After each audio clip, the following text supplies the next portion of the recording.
नमस्कार मित्रांनो, एका सुंदर अभिनेत्रीचा वयाच्या 56व्या वर्षी दुर्दैवी अंत झालेला आहे. पाहूया संपूर्ण बातमी. तत्पूर्वी आपण जर तारांगण या मराठी यूट्यूब चॅनलला सबस्क्राईब केलं नसेल तर एकदा नक्की सबस्क्राईब करून घ्या.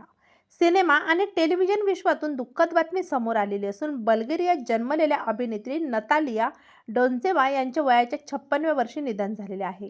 दीर्घकाळापासून त्या आजाराशी झुंज देत होत्या. सिनेसृष्टीतील त्यांच्या योगदानासाठी त्या ओळखल्या जात होत्या.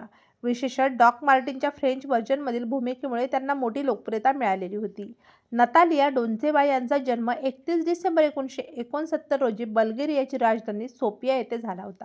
त्यांचे वडील पाम्लेन टॉशनेव हे देखील अभिनेते होते. अभिनयाचा वारसा लाभलेल्या नतालिया यांनी पुढे मनोरंजन सृष्टीत स्वतःची वेगळी ओळख निर्माण केलेली होती. नाट्य, चित्रपट आणि टेलिव्हिजन अशा तीनही माध्यमातून त्यांनी प्रेक्षकांचं भरभरून मनोरंजन केलेलं होतं.